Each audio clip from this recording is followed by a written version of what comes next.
Bismillahirrahmanirrahim.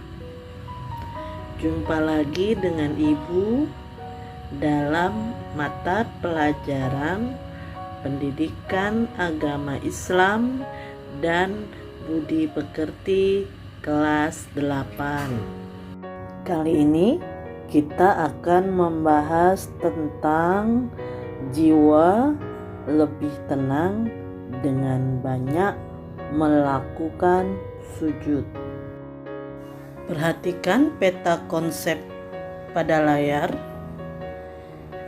Ada 3 macam sujud, yaitu sujud sahwi, sujud tilawah, dan sujud syukur. Kita akan membahas tentang pengertian, ketentuan, hukum, dalil naklinya, serta tata cara pelaksanaannya. Yang ketiga sujud tersebut jika dilaksanakan dan dibiasakan adalah sebuah sikap yang mulia.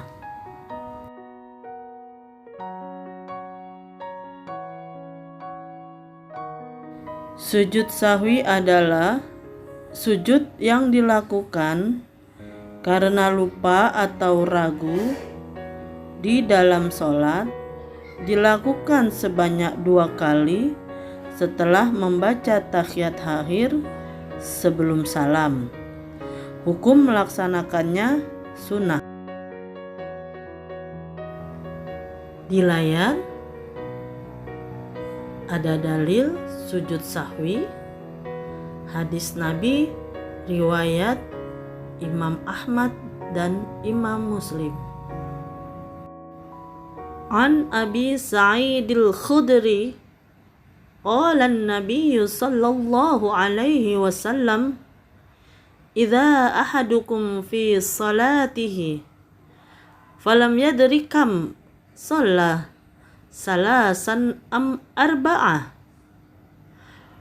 falyatrahi syakka wal yabni ala mastaiqana thumma yasjudu sajdatain qabla ayyusallima. Rawahu Ahmad wa Muslim. Artinya, dari Abu Sa'id al-Khudri, Nabi Shallallahu alaihi wasallam bersabda, apabila salah seorang di antara kamu ragu dalam sholat, apakah ia sudah mengerjakan 3 atau 4 rakaat, maka hendaklah dihilangkan keraguan itu dengan diteruskan sholatnya menurut yang diyakini. Kemudian hendaklah sujud 2 kali sebelum salam. Hadis riwayat Imam Ahmad dan Imam Muslim. Sebab-sebab sujud sahwi karena lupa atau ragu meninggalkan tentang 1. Rukun sholat seperti ruku atau i'tidal atau sujud. 2. Jumlah rakaat lebih atau kurang. 3. Doa kunut bagi yang biasa. Dan yang keempat adalah tasyahud akhir. Tata cara sujud sahwi. Yang pertama, setelah selesai membaca tahiyat akhir, langsung sujud dengan membaca subhana man la yanamu wa la yashhu. Artinya Maha Suci Allah yang tidak tidur dan lupa. Setelah baca itu, yang kedua, bangun dari sujud disertai dengan mengucapkan takbir. Yang ketiga, kemudian duduk sebentar, lalu takbir dan dilanjutkan sujud lagi dengan doa yang sama dengan sujud yang pertama. Subhana man la yanamu wa la yashhu.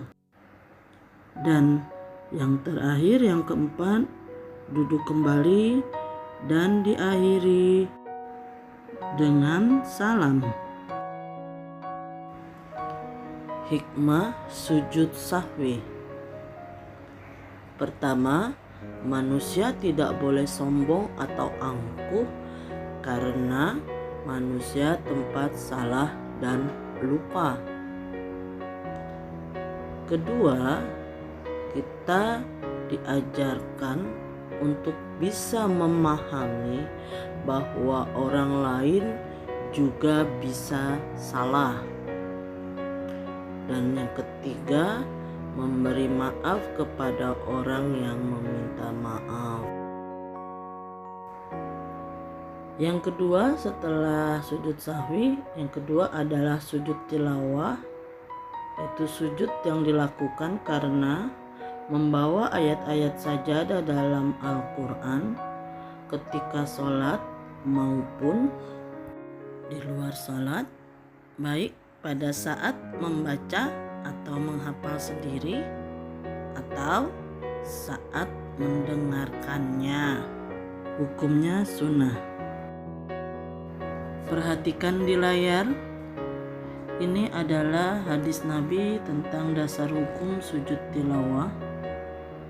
Ani bin Umar anna Nabiyya sallallahu alaihi wasallam kana yaqra'u alaina al-Qur'ana fa idza marra bis sajadati kabbara wa sajadana ma'ahu. Rawahu Tirmidzi. Artinya, dari Ibnu Umar, sesungguhnya Nabi Shallallahu Alaihi Wasallam bersabda, pernah membaca Al-Quran di depan kami. Ketika bacaannya sampai pada ayat sajadah, beliau bertakbir lalu sujud. Maka kami pun sujud bersama-sama dengannya. Hadis riwayat At-Tirmidzi. Ini adalah letak dari 15 ayat sajadah, di antaranya Al-A'raf ayat 206. Syarat sujud tilawah: pertama, suci dari hadas dan najis. Kedua, menghadap kiblat. Ketiga, menutup aurat. Dan yang keempat, setelah mendengar atau membaca ayat sajadah. Selanjutnya adalah rukun sujud tilawah. Pertama, niat. Kedua, takbiratul ihram. Yang ketiga, sujud. Yang keempat, duduk setelah sujud. Dan yang kelima adalah salam. Tata cara melaksanakan sujud tilawah itu ada dua keadaan. Yang pertama di dalam sholat, yang kedua di luar sholat.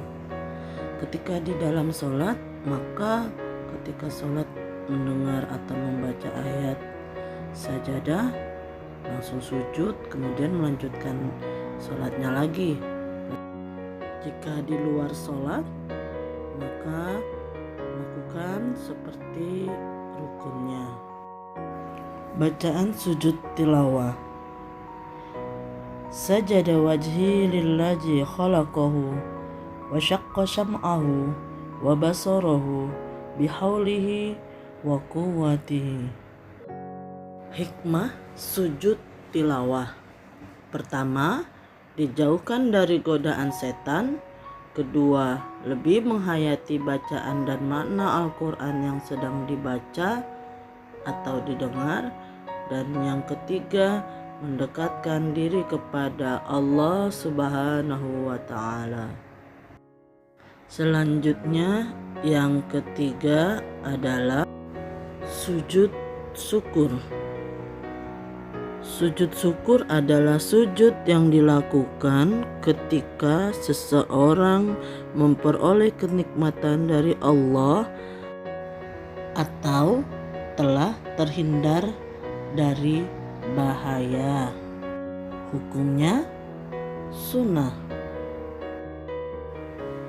Dasar hukum sujud syukur, hadis Nabi An Abi Bakrah anna Nabiyya sallallahu alaihi wasallam kana idza atahu amru yasurruhu aw busyra bihi harasa jidan syukran lillah. Rawahu Abu Dawud wa Tirmidzi. Artinya dari Abu Bakar, sesungguhnya apabila datang kepada Nabi SAW sesuatu yang menggembirakan atau kabar suka, beliau langsung sujud syukur kepada Allah.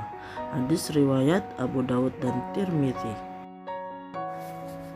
Tata cara sujud syukur: yang pertama menghadap kiblat, kedua niat untuk sujud syukur, ketiga sujud seperti sujud dalam sholat dengan membaca doa Subhanallah walhamdulillah wala ilaha illallah wallahu akbar la haula wala quwata illa billahil aliyil azim.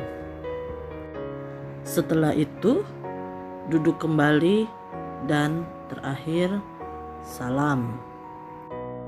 Jadi hikmah sujud syukur yang pertama mengajarkan manusia untuk tidak sombong. Kedua, memperoleh kepuasan batin. Ketiga, merasa dekat dengan Allah. Dan yang keempat, memperoleh tambahan nikmat dari Allah Subhanahu wa ta'ala. Demikian pembahasan kali ini. Semoga bermanfaat untuk kita semuanya. Akhir kata, alhamdulillahirabbil alamin. Wassalamualaikum warahmatullahi wabarakatuh.